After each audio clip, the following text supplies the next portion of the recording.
السلام علیکم ورحمۃ اللہ وبرکاتہ۔ الحمدللہ رب العالمین، الصلاۃ والسلام علی سید الانبیاء والمرسلین وعلی آلہ وصحبہ اجمعین، اما بعد۔ ویڈیو شروع کرنے سے پہلے میں آپ کے ساتھ ایک چیز شیئر کرنا چاہتی ہوں کہ میں نے جو بھی کچھ آپ کے ساتھ شیئر کی ہوں وہ جس کتاب سے ہے اس کتاب کا نام خطبات نور ہے، اور مولانا نور العین سلفی صاحب نے اس کی تالیف کی ہے۔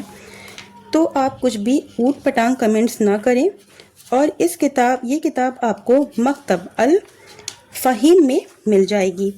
فیصلہ آپ پر ہے، آپ اس ویڈیو کو کس طرح سے لیتے ہیں۔ میں نے جو آپ کے ساتھ شیئر کی مکہ کے مشرکین اور آج کے قبوری مسلمانوں میں کیا فرق ہے۔ مشرکین بھی اللہ کی ربوبیت کو مانتے تھے، اللہ کی عبادت کرتے تھے، لیکن جو عبادت اللہ کے لیے مخصوص ہونی چاہیے تھی وہ اپنے بتوں کو بھی اس میں شامل کر لیتے تھے۔ آج ہمارے مسلمان بھی اللہ کی ربوبیت کو مانتے ہیں، اللہ کی عبادت بھی کرتے ہیں، لیکن جو سجدہ اور رکوع اللہ کے لیے خاص ہونا چاہیے اس میں ہم اپنے پیروں اور فقیروں کو بھی شامل کر لیتے ہیں، اور یہ سب مسلمانوں کے لیے نہیں ہے۔ وہ چند وہی مسلمان ہیں جو ایسا کرتے ہیں۔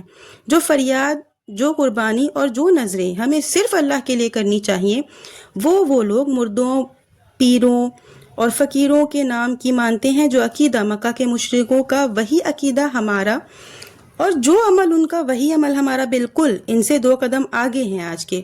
آخر کس دلیل سے وہ مشرک اور ہم موحد ٹھہرے؟ پلیز مجھے اس چیز کا جواب دیجیے گا۔ ایک اور اہم نقطہ کی وضاحت کر کے میں اپنی بات ختم کروں گی اس ٹاپک پر، وہ یہ کہ اللہ تعالیٰ نے قرآن پاک میں مشرکین کا ایک طرز عمل یہ بتایا ہے کہ مشرکین جب اللہ کی وحدانیت، اس کی قدرت اور عظمت کی بات سنتے ہیں تو ان کا چہرہ اتر جاتا ہے اور دل سکڑ جاتا ہے۔ جب ان کے دیوی دیوتاؤں کا ذکر ہوتا ہے تو ان کی باچھیں کھل جاتی ہیں، خوشی میں جھوم اٹھتے ہیں، آہ اور واہ کے نعرے بلند ہونے لگتے ہیں۔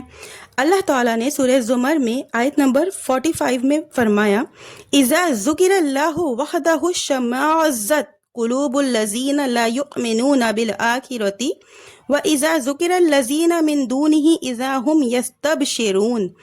ترجمہ ہے، جب اللہ کا ذکر کیا جاتا ہے تو ان لوگوں کا دل سکڑ جاتا ہے جو آخرت پر ایمان نہیں رکھتے، اور جب اللہ کے علاوہ کسی اور پیر فقیر کا ذکر کیا جاتا ہے تو مگن ہو جاتے ہیں۔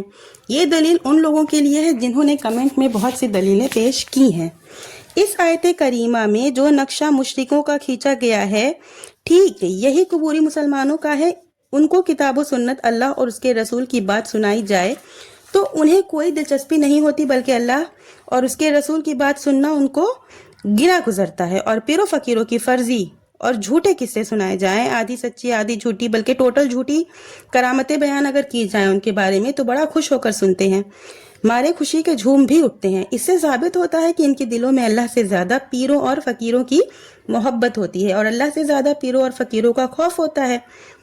اگر ان کی جھوٹی قسم کھانا ہو تو اللہ کی قسم کھا لیں گے، لیکن بڑے پیر خواجہ کی جھوٹی قسم نہیں کھائیں گے۔ سچ فرمایا اللہ تعالیٰ نے سورہ بقرہ میں، وَمِنَ النَّاسِ مَن يَتَّخِذُ مِن دُونِ اللَّهِ أَندَادًا وَيُحِبُّونَهُمْ كَحُبِّ اللَّهِ وَالَّذِينَ آمَنُوا أَشَدُّ حُبًّا لِلَّهِ۔ ترجمہ ہے، اور کچھ لوگ ایسے ہیں جو اللہ کے علاوہ کو شریک بناتے ہیں اور ان سے ایسی محبت کرتے ہیں جیسی اللہ سے کرنی چاہیے، جبکہ اہل ایمان اللہ سے سخت محبت کرتے تھے۔ تو میرا صرف اس ویڈیو کو بنا کے سمجھانے کا مقصد یہ ہے، میں نے کسی کو اس میں غلط نہیں بولی ہوں، میں ان مسلمانوں کو یہ چیز بتانا چاہتی ہوں عقیدے کا جائزہ لیں، اور کوئی بھی دلیل قرآن کی اگر آپ پیش کرتے ہیں تو پہلے اس کا جائزہ لیں کہ آپ جو دلیل پیش کر رہے ہیں اس کی تفسیر کیا ہے، اور کیا آپ کی بات اس سے میچ ہو رہی ہے۔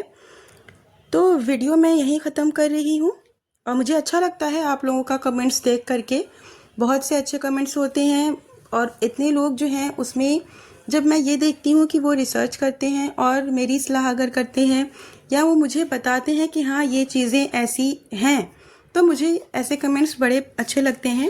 آپ لوگوں کے لیے جزائے خیر ہے۔ آخر میں اللہ سے دعا ہے کہ اللہ ہمارے ایمان میں پختگی اور تازگی عطا فرمائے، توحید کی دولت سے ہمیں نوازے اور شرک کی آلائشوں سے محفوظ رکھے، آمین یا رب العالمین۔